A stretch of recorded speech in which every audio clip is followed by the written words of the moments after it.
Hey man, what's good, yo? This your boy, Mr. Fourth Quarter, coming at you again. Another YouTube blog, man. Shout out to all my new subscribers out there. Make sure you click on the link. Continue to support the battle rap culture, man. Um, Couple of things we got going on soon. Perfect Day to Die is coming up. They just dropped last week the trailer to Gjonaj versus Tay Rock. Also, they just dropped X Factor versus K Shine. Looking like it's gonna shape up to be a crazy card with what's rumored to be out there. December 12th, Gramercy Theater. Make sure you hit that. This weekend again, Crown fucking 2. Like I told you in my previous blog, that's where the fuck you need to be. Crown fucking 2, man. Let's go. Shout out to Gracie. Put on a fire card, man. I'm gonna be out there. Make sure I'm gonna get some good footage. Have a good time out there. But let's go ahead and get into these bars, man. Let's get into these bars. Back to Basics 3, Dizaster versus Gjonaj. Now, before I go into this whole thing, my thing is, and it was a question that was thrown out there, did Gjonaj get Dizaster too early? Nigga, yeah. He did. He did. Gjonaj had a lot of buzz. He had a lot of buzz out there. But for me, like, I just think that you got to take more battles. You got to take more battles against more people. You know what I'm saying? Mid-tiers and stuff like that. He had a battle against Bourne, who I fucking think he lost to. But a lot of people was gassing that. He had a great-ass battle against Gutter. And then the crazy shit is he came on URL Redemption fronting like, yo, or it was either Redemption or Summer Madness. Came on there. Then all of a sudden, looking like the matchup going to be URL. Then, next day, they signed it on the King of the Dot. I'm like, what the fuck? But it is what it is, man. King of the Dot, I like their structure. I like their business format and stuff like that. They ain't gonna never pack a big-ass room like URL, but it is what it is. And I don't really think Dizaster and Gjonaj need to be on the URL card. I don't think so. But it's an advantage for Dizaster for it to be on the King of the Dot card. I think Gjonaj should have never fucking took this battle, especially out of LA. You don't fucking battle Dizaster in LA unless you really think you can beat him. But for the most part, this is a teaching tool for Gjonaj. He don't have any way else to go. I mean, if you go into Dizaster, whether you beat him, whether you lose to him, and I'm going to tell you my blog, you know, as I go further in my blog, who won, it's a great teaching tool for people like Gjonaj because you battle a top tier person and you got all that shit against you. Whether you win, whether you lose, it can all work out for you. It depends on how you deal with it. But let's go ahead and get into these bars. Round one, Gjonaj went first. Gjonaj had some great material, but I don't think any of his bars, I want you all to go listen to them because I ain't going to go through all of them. I'm going to just try to keep this short. Some of his material, they punched a little bit, but not big enough for the King of the Dot crowd out of LA. They just didn't.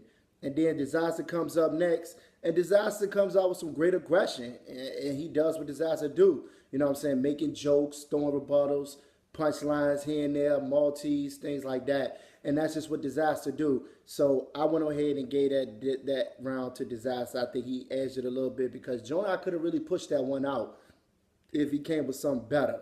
If he really came with something better. Round two on Gjonaj, he fucking choked. It's hard to give a battle to a motherfucker if they choke. It's hard to give a round to a person if they choke. And ball game for round two for Gjonaj. Ball game.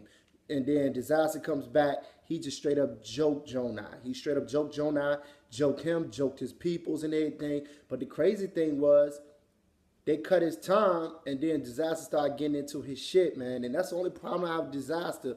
For me to watch his battles, it's hard to get through them shit sometimes, man, because there's so much going on with this motherfucker. I'm like, yo, stay in one fucking place. But I got to get into a mind frame with Dizaster to say, all right, this is what this motherfucker do. He all over the place. I don't think he's disrespecting the battler and everything. That's just what Dizaster do. So you got to be prepared to deal with it and come with bars to where his jokes, his antics, and the way he plays around doesn't win over the crowd. You know what I'm saying? Because now you're paying attention to him. It don't matter what the fuck he says. And to me, he hides a lot of his shit in his multis. That's what it is. And it looks like he's punching and punching and punching, but sometimes he ain't really saying shit. And then it takes him a minute to get to the punch. And it's like, fuck. You know what I'm saying? So, but I get that round to Dizaster. Round three, on the Gjonaj. Gjonaj came up with a great fucking joint. He did the setup, and then he did the little Billy Boondock chain, had a good punch. Since the Billy Boondocks shit, that was a good bar. Then he talked about the Lazarus Effect, that was a good bar. Then Dizaster just comes back out and does exactly what Dizaster do. The Sandy Hook, you know what I'm saying, talking about the disaster, you know, things like that. He just went ahead and took over that round, and I think Gully and Organic really didn't stop him because I think it seemed like it was a 2-minute, 3-round bout, and you know what I'm saying. So it is what it is. But that's just my my recap. It was a real short recap for a real short battle. It's a real short recap for a real short battle. 3-0 Dizaster. But I wouldn't be surprised if they rematch. I wouldn't. I would really not be surprised if they rematch. Because I think Gjonaj has going to the pad and pen, go back, write some more. And for me, with Gjonaj, all that shit don't do anything for me. It's like, yo, dog, get to the fucking punch. And of course, Dizaster the entire time is just joking how Gjonaj is a fake disaster. You know what I'm saying? And you ain't gonna go out to King of the Dot. You ain't gonna go out to LA and think you're gonna beat Dizaster. It's hard as fuck. It's hard as fuck because that's his crowd. And every bar that Dizaster was hitting him with, it was getting just chills from the crowd. But it is what it is, man. You just have to understand the time and the place. When you sign that contract, what you signing your way to. A lot of battlers have a tendency to take battles on people's home turf. So when you do that, you got to come with your shit, man. And it sort of reminds me like with Averb when he goes to New York. It's not a good look, Averb, sometimes. But this is not about Averb. This is about Dizaster. It's about Gjonaj. Yo, but as far as Gjonaj concerned, dog, you got Dizaster entirely too fucking early. You did. You did. Now, what do you have to do? Go back on Smack. People looking for you on Smack, my nigga. People looking for you on Smack. Go to Smack. Have some fun out there, man. Do some shit out there. Take a little bit more battles. Ain't nobody ask you to battle once a month. Ain't nobody ask you to battle 6-7 times a year. But get your shit out there, man. Think about motherfuckers like Chilla Jones. This bitch battled almost once a month. DNA has battled a lot this year. K-Shine has battled a lot this year. A lot of these top tier niggas have been battling a little bit more. And it has to happen that way if you plan on getting to the fucking top. You know what I'm saying? Like Wavy sat back and he didn't take too many battles. But look how it worked out for him in the 3rd round against Gjonaj. So motherfuckers got to see you grow. They got to see you grow.